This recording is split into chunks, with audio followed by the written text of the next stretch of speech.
찬양입니다. 반갑습니다. 이 부족한 사람입니다. 저는 이 단위 쓴다는 것도 떨리고 또 쓸 자격도 없는 사람인데 순종한 마음으로 섰습니다. 두서없이 중언부언 하더라도 널리 이해해 주시고 들으셨으면 감사하겠습니다. 제가 디모데전서 1장 12절 17절 말씀이 저의 삶과 똑같아서 이 제목을 선택했습니다. 제가 설교 말씀을 드린다는 건 아니고요. 제 삶을 간증을 하려고 합니다. 잠시 제가 간증하겠습니다. 저는 우리 집안 자체가 제가 장손이며 우리 큰 집이었습니다. 불교 집안이었고 그래서 모든 가족들이 제사를 굉장히 소중히 여겼습니다. 제사는 그렇게 많았습니다. 다 지내셨어요. 그러던 중 제가 서울로 일찍 아버님이 돌아가신 후에 일찍 올라오는 바람에 우리 가족이 다 이사 오게 됐죠. 그러다가 어머니께서 전도가 되어 교회를 나가기 시작하셨습니다. 그런 중 저는 교회에서 찾아와서 찬송 부르고 예배드리고 그게 싫었습니다. 그래서 어머님을 많이 핍박했습니다. 왜 저분들 와서 떠들게 하느냐고, 오지 못하게 해달라고 그렇게 많이 어머님한테 좀 그래 서로 그냥 언성이 높았습니다. 또 한 번에는 계속 그분들이 꾸준히 오시더라고요. 그 어머님은 이 동생이 제가 그때 아팠었는데 심장이 안 좋아가지고 아팠었는데 그 동생이어서 굉장히 열심히 교회를 다녔습니다. 그래서 걸린다 하면서 저한테 한번 감사 헌금 11조 생활했으면 하시겠다 그런 말씀 하시기에 전 노발대발했습니다. 무슨 말씀 하시는 거냐고. 그 교회 갖다 주는 돈은 다 목사들 잘 먹고 잘 살라고 주는 거니까 그런 돈은 필요 없다고 했습니다. 그러면서 저는 안 줬습니다. 안 드렸어요. 그래서 어머니는 굉장히 서운하게 생각했었죠. 마음에 걸렸고. 근데 저는 교회에 오는 그 자체가 싫었습니다. 사람들이. 그러던 중 세월이 흘러 꾸준히 오시는 바람에 저도 전도가 되어 교회를 몇 번 나가게 됐습니다. 가보니 따분하고 질리고 질겼고 그 자리가 못 있겠더라고요. 내가 왜 왔지? 후회도 많이 했는데 다음 주에 또 그분들이 오셔가지고 전도사님 오셔가지고 그렇게 말씀하시기에 권면을 해서 또 나가게 됐습니다. 나가고 왜 나갔는지를 모르고 나갔습니다. 그러다가 저는 이제 사업을 하고 있었는데 사업을 일찍 시작해서 친구 사이에서는 사수성가했다라고 부러워한 친구들도 많이 있었습니다. 그러던 중 어느 순간에 돼가지고 제가 부도가 나게 됐습니다. 부도가 난 후에 온 가족이 뿔뿔해졌습니다. 산산조각 났죠. 그래서 어머님은 때로는 교회로 주무시러 가고 잘 곳이 없어서 온 식구들이 다 흩어져가지고 동생 둘도 데리고 있었는데 남동생도 멀리 가고 진짜 이루 말할 수가 없었죠. 그러던 중 아는 형님이 신월삼동 그쪽이 제일 싸니까 사글세 살 골로 오라고 그렇게 권면하더라고요. 그래서 신월동으로 이사 오게 됐습니다. 이사 왔는데 그 옆에가 바로 신월 선결교회라고 큰 게 있습니다. 거기에서 계속 전도를 꾸준히 오시더라고요. 그래서 어머님이랑 다 가셔가지고 등록하시고 저도 권면에 의해서 거기를 등록했습니다. 저도 이제 매주는 못 가도 일주일에 2번, 아니 한 달에 2번, 3번 많이 가고 뭐 그런 것 같아요. 갔어도 하나님이 살아계시다고 얘기하면 저는 거짓말을 하겠어요. 저 사기친다고. 그렇게 하면서 그 시간 보낸 것 같아요. 그래도 좀 지나니까 거기서 어머니께서 뭘 봐주셨어요. 뭔가 했더니 직분 자격증을 가지고 있어야 그것을 직분자 그 명단을 가지고 오셔가지고 액자에다 싸가지고 오셔가지고 이걸 교회에서 주셨다고 그래서 왜 이게 뭔 필요가 있으며 나를 왜 주는가 그런 생각을 했습니다. 그래서 그렇게 신앙생활 좀씩 하다가 김포에 또 아파트가 돼가지고 조용한 간다고 걸로 이사하게 됐습니다. 갔는데 교회를 믿음도 없는 사람이 다시 신월동까지 간다는 것은 좀 너무 암담하더라고요. 또 가지도 않을 것이고 그러다가 어머님 집사람이 그 주위에 소망교회라는 곳이 있는데 거기가 말씀이 좋다고 하더라. 그래서 거기를 한번 가보자. 보니까 그때 담임 목사님이 오세진 목사님이시더라고요. 상가 건물이었는데 성도가 꽉 차 있더라고요. 아, 그래요? 그래서 말씀 들어보니까 말씀 괜찮아요. 그걸도 같이 하고 괜찮다 싶어서 거기를 등록했죠. 그걸 다니게 됐습니다. 그래서 한 1년 넘었는데 다음에 돼가지고 직분자 발표가 있는데 저를 집사직을 박탈했더라고요. 그래서 이렇게 보니까는 내가 집사하고인지도 모르면서 성질 나더라고요. 왜? 자기가 뭔데 자기가 주의도 안 했으면서 자기 목사 마음대로 이거 집사 박탈해? 지금 생각하면 당연한 거죠. 그거 신앙생활 제대로 안 하는 사람이 그걸 욕심낸다는 게 웃기잖아요. 그러면서 욕을 막 했어요. 집에 와서 아주 나쁜 사람이라고. 저런 사람이 목사냐고. 지가 주의도 안 했으면서 그랬더니 그러다가 이제 좀 지난 후에 목사님이 신방 오시고 그로부터 다시 교회를 나가기 시작했죠. 또 웃기는 것이 그때 당시에 저는 사업하면서 양주 같은 거 모으는 취미가 있어가지고 양주 따위를 집에다 탁 놓고는 그걸 모으기 시작해갖고 꽉 찼었어요. 그랬더니 어머니께서 목사님 신방 오시니까 그것 좀 커튼으로 가리자. 그래서 무슨 소리예요? 자기가 뭔데 목사가 뭔데 그걸 왜 가리냐고 놔두시라고. 그것을 무슨 무기에 좋은 적인 줄 알고 가부나 된 것처럼 그것을 가리지도 않고 했습니다.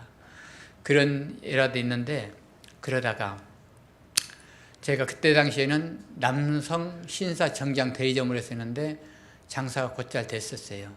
되다가 친구가 좋았고 내가 기쁠 때나 슬플 때나 있으면은 하나님 한 번도 찾아본 적이 없습니다. 오래 친구들 찾아가서 술을 한잔하면서 위로받고 해프로 풀고 그랬어요. 그리고 남는 건 아무것도 없는데 위로되는 것도 없는데 그래도 그게 좋은 줄 알고 예배 중에도 친구한테 전화 오면 뒤로 살짝 뒷걸음질 갖고 나갔습니다. 그 친구 찾아갔어요. 그런 신앙생활을 제가 했던 사람입니다. 그러다가 IMF가 와가지고 신사 정장 대리점 할 때 제 고객들이 중소기업 하는 분들이 많았는데 그분들이 다 어렵게 되니까 신사 정장이 팔리질 않아요. 1년간을 버티다가 1년 후에 안 되겠다 싶어 접었습니다. 접고 고깃집을 처음으로 개업을 하게 됐습니다. 그래서 개업을 신호동으로 와서 개업을 했는데 제가 음식 장사 그거에 대해서 뭘 아나요? 열심히만 하면 되는 줄 알았죠. 처음에 하니까 손님들마다 오시는 분마다 이렇게 갖고 장사가 되느냐고 일로 와봐라 절로 와봐라 해가지고 다 가르쳐지는 거예요. 이건 이렇게 해라 저렇게 해라. 그런 세월을 지나다가 근데 다른 거 적고 할 수도 없는 거예요. 왜? 아는 게 없기 때문에. 그래서 그때부터 그냥 인내를 가지고 나름대로 음식을 개발한다고 열심히 노력을 했죠. 1년 지나고 2년째 됐을 때 2년 지나면서 장사가 또 시작이 되더라고요. 잘 되더라고요. 손님이 꽤 밀려와요. 그런 세월을 한 2년 되는데 강우병이 처음 나타난 거예요. 그래서 와 강우병 때문에 진짜 그냥 초토화 되더라고요. 경제도 어렵고 가정 형편도 말이 아니고 우리 애들 셋이 있는데 광철이, 영진이 학원 다니는 것도 다 끊었습니다. 학원도 못 다녔어요. 그런 세월을 보내다가 그때도 방법이 없었어요. 그냥 기다리는 수밖에 없었죠. 다른 가게들은 보니까 품목을 바꾸고 다 가게를 접고 그래서 저는 인내를 가지고 그냥 버텼죠. 여기서 도태야 뭐 할 것도 없고 아는 것도 없기에 그래서 꾸준히 기다렸더니 지난 후에 장사가 또 되더군요. 그래서 열심히 집사람하고 열심히 둘이 했습니다. 우리 광철이는 대학교 다니면서 끝나고 나면 강의 끝나면 와서 가게 일을 도왔죠. 가게 도우느라고 걔는 연애도 못 해봤답니다. 그래서 연애도 못하고 세월을 보냈는데 그 다음에 둘째도 있는데 고3 때 너무 힘든 거예요. 새벽까지 장사하는데. 그래서 새벽에 1시 정도 고3이니까 집에 오면은 전화했죠. 올 수 있니? 그럼 김포에 택시 타고 오는 거예요. 와가지고 또 돕다가 가면 그 녀석은 학교 가서 조는 게 일수였대요. 날 세우고 가니까 오직 하겠어요. 그런 세월을 보내다가 집사람도 힘들고 저도 힘들고 그때는 제가 잘해서 다 잘 되는 줄 알았습니다. 하나님 찾아보지도 않았어요. 의지도 안 했어요. 교회는 다녔지만 기도도 해보지도 않았습니다. 그러다가 집사람이 갱년기가 오고 우울증이 왔습니다. 우울증이 온 후에 이것은 나는 그러고 겪어보지를 못했어요. 들어보지도 못했어요. 이 사람이 달라지는데 이거 말로 할 수가 없어요. 와서 손님은 많은데 괴롭히고 시비 걸고, 시비 걸어가지고 이제 내가 좀이라도 목소리 내면은 죽기 살기 덤비는 거예요. 너 죽고 나 살자는 식으로. 그러다 보니까 내가 지쳐서 이제 어떻게 살 길이 없는 거예요. 하루 이틀도 아니고. 손님 있는 것도 상관 안 해요. 그 창피한 것도 몰라요. 마구 덤비는 거예요. 그러다 보니까 나중에는 이렇게까지 살아야 하나 이런 생각이 들더라고요. 막다른 생각. 그래서 제가 한 번에는 이렇게 살아서 뭐해. 여기서 나는 이것저것 안 보고 끝내야겠다는 생각이 들더라고요. 그래서 한 번은 장사를 새벽까지 아침까지 하는 것을 한 2시 안 돼서 1시 넘어섰나? 그때쯤 불을 다 껐어요. 끄고 가만히 내 삶을 돌아보니 내 자신이 불쌍하더라고요. 그 나도 모르게 눈물이 막 나요. 그래서 가만히 생각하니까 여기서 내가 허무하구나. 이렇게 세상을 떠난다는 것이. 그래서 죽기로 작정하니까 이제 생각나는 게 어머니, 또 이 사람 이게 정상이 아닌데 이런 생각. 새 아들이 또 생각나더라고요. 그래서 난생 처음으로 불 끈 상태에서 하나님께 무릎을 꿇었죠. 기도를 할 수도 없죠. 하나님, 저는 떠납니다. 우리 어머니, 우리 집사람, 새 아들을 부탁합니다. 그냥 단순하게. 그러면서도 눈물, 콧물 반복이 돼서 많이 울은 것 같아요, 제가. 그러던 중 갑자기 그 주위가 환해지면서 몸이 그냥 전류도 그런 전류가 없어요. 그렇게 그냥 진동하는 거예요. 막 굴렀어요. 몸 뜨거우면서. 그래서 저는 누가 하나님이 살아계신다고 그러면 거짓말한다고 사기친다고 하는 사람이었어요. 그랬는데 나도 모르게 지오 소리가 나오더라고요. 와, 하나님이 살아계시구나. 그러면서 죽겠다는 생각은 어디 갔고 너무 신기하고 감사했어요. 가만히 생각해, 나는 진짜 죄인인데 하나님이 왜 나 같은 사람한테, 나 같은 인간한테 이렇게 핍박했던 적인데 이렇게 나타나서 저 계신가? 와, 하나님 살아계시구나. 그때 하나님을 목도했습니다. 그러면서 그렇게 밝을 수가 없어요. 주위가 컴컴한데 밝고 내 몸이 그렇게 뜨겁고 진동이 그렇게 많이 올 수가 없고 그러다시피 그래도 즐거웠어요. 그러면서도 야, 하나님이 살아계시구나. 그래서 진짜 기도의 맛을 느꼈습니다. 가게는 그때 조금만 있었는데 뒷골목에 조그만 골방이 있었습니다. 그때부터 골방에서 기도를 할 때 보면은 하나님께서 그렇게 진동을 주시는 거예요. 와, 너무 감사했어요. 신기했고. 그러다 보니 사람이 하나님께 기도했던 것이 생각나더라고요. 너무 죄스럽고 미안하고 내가 하나님한테 할 수 있게 무엇인가 그런 생각을 하게 됐죠. 그래서 제가 어머님한테 맨날 감사한금 11조 했던 것을, 핍박했던 것을 생각났습니다. 그래서 나도 11조란 걸 한번 해봐야지, 감사를 해봐야지 해서 노트에다 그날부터 조금씩 모았습니다. 매일 정확하게 매상에 얼마, 이익금 얼마 해가지고 계산해서 해가지고 모을 때 그렇게 기쁘더라고요. 하루하루 모아가지고 한 달 되어가지고 딱 가지고 교회 가는데 발걸음이 너무 가벼워요. 너무 감사했어요. 감사한금하고 같이 못 드린 것을 두 가지를 가지고 다 바치는데 뭔가 한 것 같고 내가 대견스러운 거예요. 너무 감사했어. 하나님께 떳떳한 것 같고. 그래서 그때부터 11조를 시작했습니다. 그래서 너무 저도 하나님께 이제는 11조 생활 한다고, 감사한금 했다고 하나님께 기도드리면서 그렇게 이제 신앙생활 시작했는데, 이제 문제는 집사람이 우울증 갱년기가 지금 계속 진행 중이기 때문에 많이 힘들었습니다. 그래서 저는 집사람 위해서 가정 예배도 드려보지도 않았잖아요. 기도도 해보지 않은 사람이 집사람을 위해 기도하자고 집사람을 찬송 부르면서 하면은 집사람이 뭐라고 하냐면은 웃기고 있네, 놀고 있네, 쇼하지 마, 절로 가, 이제 이런 식으로 비아냥거리더라고요. 그래서 저는 하나님이 살아계신 걸 알고 제 옆에 저와 함께 계신다는 걸 이제는 알았으니까 저 사람이 뭐라 하든 말든 화내지도 않고 이제 정상적으로 찬송을 불렀어요. 특히 피찬송을 많이 불렀습니다. 들은 건 있어가지고 피찬송을 많이 부르고 이 사람을 위해서 기도를 시작했어요.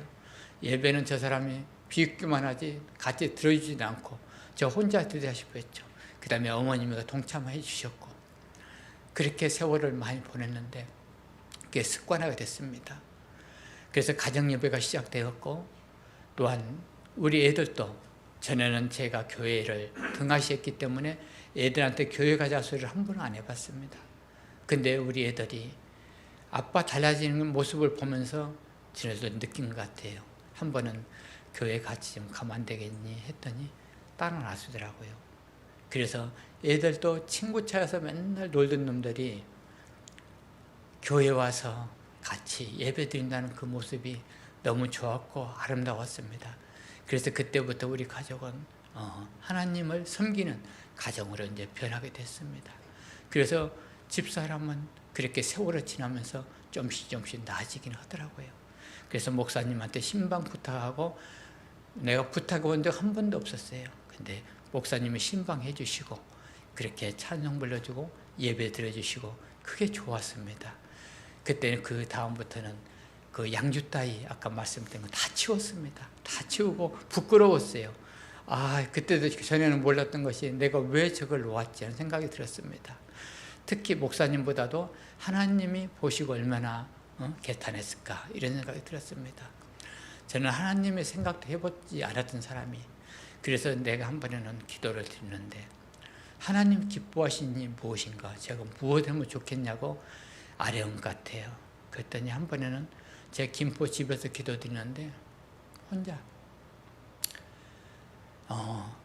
거기 김포 보면 원마트 사거리가 있는데 신호 바뀔 때마다 사람이 많이 다녀요. 근데 그쪽을 굉장히 많이 비춰주시는 거예요. 하나님께서 왜 비춰주실까 저한테 신기하기도 하고 그런 것이 없었는데 비춰준 건 처음 없었는데 그래서 왜 그 자리를 자꾸 비춰주실까 그러니까 내가 생각해보니까 전도를 부탁하지 않았나 그걸 해라 이런 명령을 하시지 않나 그런 생각이 들더라고요. 그래서 전도를 해야겠다. 근데 전도를 어떻게 하지? 해보지도 않은 사람이 이런 생각이 들었습니다. 그래서 목사님 찾아뵙고 저 전도를 하고 싶습니다. 전도 좀 부탁합니다. 말씀을 드렸어요. 그 목사님께서 그러겠다고 말씀하시더라고요. 그 전도용품을 사가지고 처음으로 유예수 권사가 좀 낮은 길에 차만 갔다 할 동안만 물전 좀 봐주라 하였고 그 차에도 응동품을 싣고 나가서 유예수 권사 거기 서 있으라 하고 저는 물 좀 빼놓고 차를 대놓고 왔습니다. 와가지고 전도지를 딱 들고 이제 그 사람들한테 나눠줘야 하는데 용기가 나질 않는 거예요. 그래서 도저히 나질 않기 때문에 신호 바뀔 때만 사람들은 많이 밀려오는데 들고만 서 있었어요. 그러다가 유예수 권사한테 당신이 먼저 한번 줘봐. 나는 못하고 도망가 버려요. 그 후로 어떻게 나 혼자 남아요. 근데 차는 멀리 있고 이거 전대용품은 가지고 와야 하는데 옮길 수도 없고 이거 도저히 안 되겠더라고요. 가만히 생각하니까 하나님이 함께 계셨는데 뭘 못해 이런 생각이 들더라고요.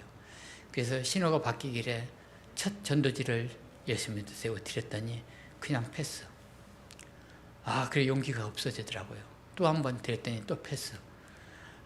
이제 가야 할란가 보다. 이제 그런 생각이 들어가지고 있는데 내가 이거 전도 오는 사람이 그대로 짐 싸갖고 간다는 말이 되느냐 싶어가지고 세 번째로 마지막에 드리고 안 되면 가야지 이런 생각했는데 세 번째 되니까 다 받는 거예요. 그때 진짜 기쁘더라고요. 진짜 감사했어요. 그분한테. 그래서 그때부터 신이 나더라고요. 그래서 계속 그냥 나도 모르게 전하게 됐죠. 전하다 보니까 한 장이 딱 남았어. 그래서 이제 아깝다는 생각이 들어가지고 이거 한 장은 누구한테 주지? 이런 생각이 드는데 저쪽에서 보니까 배가 부른 임산부가 오시더라고요. 저번 집은 한 장 가지고 둘 내지 셋은 주겠네 이런 생각이 들더라고요. 그래서 찾아가서 드렸더니 그분이 받더라고요. 아, 너무 감사했어요. 그래서 그냥 다 털고 오면서 그랬어요. 하나님한테 오 주여 저 감사합니다. 저 떨이었어요. 그랬어요. 떨이었어요. 그래서 뭔가를 하나님한테 조금이나 보답한 것 같아서 너무 감사하고 기뻤습니다. 그래서 전도를 시작해서 전도를 열심히 나름대로 했습니다. 하다가 한 1년 지나고 2년 했나? 그때 믿음이 굉장히 내 스스로는 믿음이 제일 좋았던 것 같아요.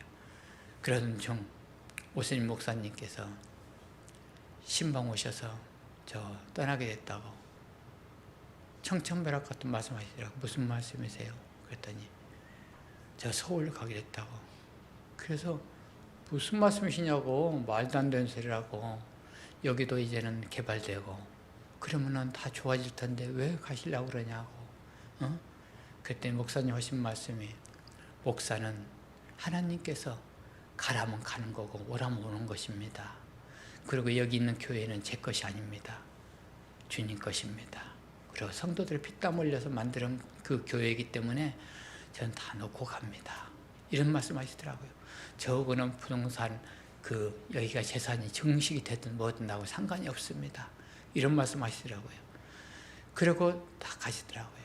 그 후로 굉장히 저는 믿음이 다운됐습니다. 뭐 목사가 저래. 성도들 놔두고 간단 말이야. 저런 사람이 어딨어. 내가 한참 막 좀 분개했어요. 그러다가 보니까는 노트북까지 다 놓고 가셨더라고요. 그래서 제가 새로운 목사님을 맞이해서 목사님을 같이 보필해서 하는데 그분하고는 전혀 다르더라고요. 새로 오신 목사님은 저도 그때 뭐 교회에 열심을 냈고 했지만은 그때는 믿음이 떨어진 상태였고 그렇지만은 말씀이 와 닿지가 않고 또 언행일치가 안 되었고 또 판이하게 오스님 목사님과 비교가 되었고 그래도 그때 느낀 것이 아 오스님 목사님은 참 목자구나. 말로만 그런 목사님이 아니구나 그런 걸 느꼈습니다. 그러다가 이 목사님하고는 도저히 할 수가 없겠다는 생각이 들어가지고 나는 그렇게 희생할 수 있지만은 애들까지 물들면 안 되겠다는 생각이 들어서 다른 교회를 알아보게 됐습니다. 그래서 저기 풍무동이나 성광교회라고 있어가지고 거기를 새벽 예배를 가보다 보니까 또 거기 교회 목사님이 와 닿더라고요. 그걸로 옮겨야지 그런 생각을 갖고 가족들하고 상의했습니다. 그걸로 옮기자고. 그러던 중 오스님 목사님이 새누리교회를 갔기에 저기 대방동에 있을 때 마지막으로 이 교회를 떠난다고 인사를 드리러 가자. 가족들하고 왔습니다. 왔는데 그분이 목사님께서 그날 저를 우리 가족을 다 등록시키고 소개를 시켜버렸어요. 그래서 어쩔 수 없이 새누리 가족이 된 거예요. 이 새누리교회를 생각도 안 하고 왔습니다. 그러다가 그냥 뻥 뜬 거예요. 나오라고 해서 불러 앞으로 나갔죠. 나가가지고 소개 다 받고 그러니 어떻게 해요. 그냥 오게 됐죠. 그래서 보니까는 교회에서 이런 일 저런 일 많이 보면서 아 여러 사람이 모이는 교회는 또 이런 것도 있구나 그런 걸 많이 느꼈습니다.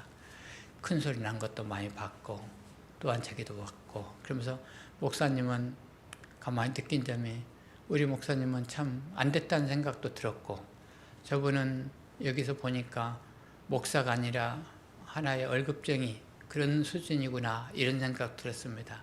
그래서 목사님한테 후회하지 않으세요? 후회하지 않습니다. 하나님 가라는 거 다 하나님 뜻이 있을 겁니다. 이런 말씀 하시더라고요. 참 저 양반은 웃긴 양반이야.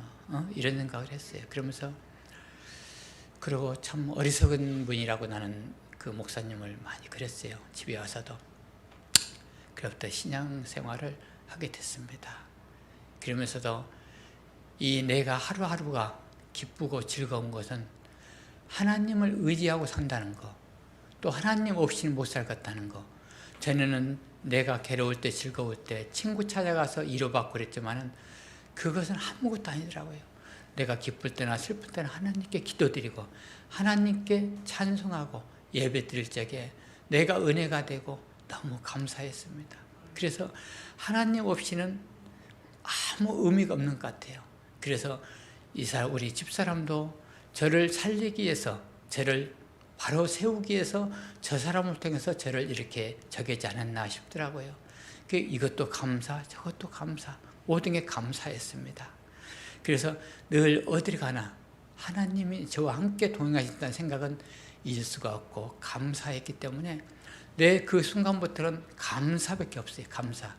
그래서 내가 내 지나온 길을 다 살아보면은 하나님 은혜 아니면 내가 어떻게 살아왔으며 어떻게 저기 했을까 이런 생각이 듭니다. 그래서 우리 집사람도 그 후로 제가 나름대로 기도 생활하면서 다 이렇게 보면서 하나님께서 회복시켜 주지 않나 싶어요. 그리고 우리 가족, 우리 자녀들이 믿음으로 또 설 수 있게 해주신 것도, 그래서 우리 막내 이번에 결혼 셋째까지 다 시키면서도 제 힘으로 하겠습니까? 애들도 앞길도 나름대로 인도해 주신 거고 짝도 만난 것도 하나님 은혜고 모든 게 하나님 은혜 아니고는 모든 게 이룰 수 없는 것 같더라고요. 그래서 신월동에서 내가 고대 안암동으로 이 가게를 옮긴 것도 진짜 하나님 은혜라고 생각됩니다. 왜?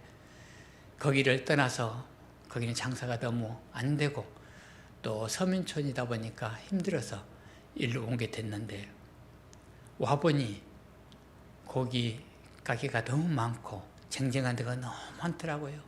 과연 내가 여기서 버틸 것인가? 여기서 내가 못 버티면 우리 가족은 어디로 가나? 이런 생각이 들더라고요. 그래서 저는 생각했습니다. 하나님이 계시고 하나님을 의지하고 하나님이 운영하시면 못할 것이 무엇이 있겠는가? 그런 생각이 간절히 들었습니다. 제가 할 수 있는 건 기도밖에 없고 그 대신에 양심은 속이지 말자. 그 양심을 가지고 오로니 참 순수한 마음으로 그렇게 손님한테 대하다 보면은 언젠가는 그 뜻이 반영되지 않겠나 이런 생각으로 장사를 하게 됐습니다. 그러다 보니 저희 가게는 번화가에서 약간 빗나가 있었습니다. 그래서 저 혼자 긍정적으로 맛집은 원래 숨어 있는 거야. 혼자 일을 했습니다. 그래서 하나님 의지하고 기도하면서 하는데 너무 긴장하고 너무 걱정하고 하다 보니까 제가 7kg가 몸무게가 빠졌더라고요.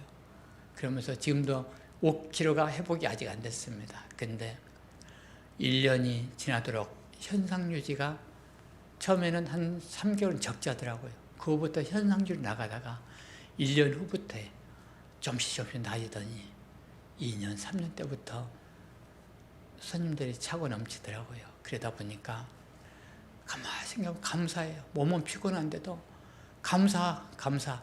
감사하니까 그게 녹더라고요. 손님 오시는 것이 귀찮은 게 아니라 너무 감사한 거예요. 나같이 보잘것없고 아무것도 모르는 나를 찾아서 이 고픈 공이랑 가게를 찾으신 게 너무 고맙고, 그래서 고대에 보면은 고대 사이트가 있는데 거기서 매년 특별하는데 맛집 선정, 그래서 재학생하고 졸업생하고 합해서 몇만 명이 하는데 거기서 고깃집으로는 저희가 1위로 사이트에 올라와 가지고 정서를 가졌더라고요. 근데 학생들, 교수들이 이제 그걸 보고 제 집을 많이 찾아오더라고요. 그 코로나임에도 이렇게 버틸 수 있고 하는 것이 제가 잘해서 그러겠어요? 하나님 은혜고 하나님이 살아계셨고 하나님이 저를 도우셨기 때문에 이런 일이 있고, 제가 할 수 있는 것은 우리 교회도 어려우니까 제가 쉬지 않고 열심히 하는 것은 조금이라도 보탬이 됐으면, 좀이라도 감당했으면 이런 생각도 들고, 그래서 지금은 하나님 없이 살 수가 없고, 또 친구라고는 우리가 사회친구 찾아서 한 번도 의논해 본 적이 없습니다. 그 후로는 오로지 하나님께 구하고 하나님께 의지하고 하나님께 감사할 수 있는 그런 마음, 그것은 떠나지 않는 것 같아요.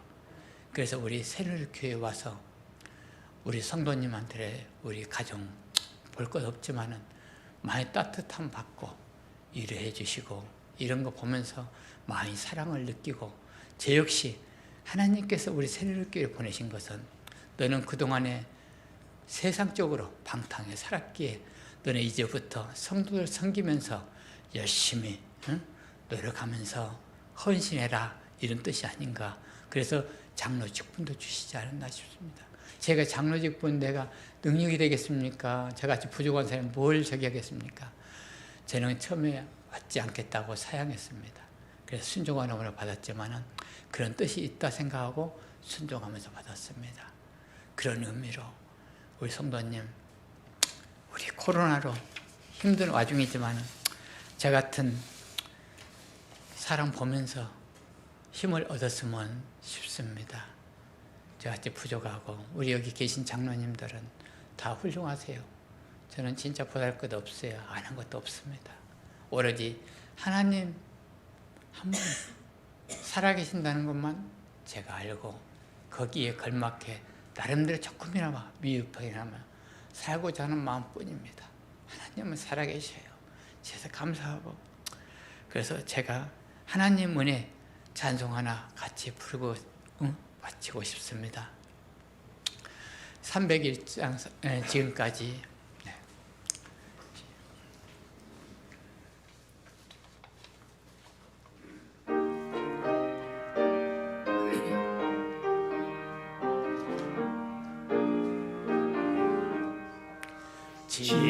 지금까지 지내온 것 주의 크신 은혜라, 한이 없는 주의 사랑 어찌 이루 말하랴.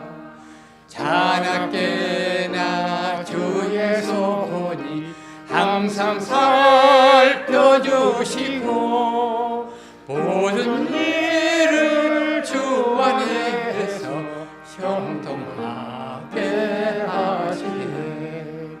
몸도 마음도 연약하나 세임 받아 살았네. 불붙으시 구시는 주의 은혜 족하다. 사랑 없는 거리에 나 험한 산길에 맬 때 주의 손을 굳게 잡고 찬송하며 가리라. 주님 다시 뵈올 날이 날로 다가와 무거운 짐 주께 맡겨 벗을 날도 멀잖네. 나를 위해 예비하신 고향집에 돌아가 아버지의 품 안에서 영원토록 살리자. 아멘. 감사합니다. 예불 복원하겠습니다.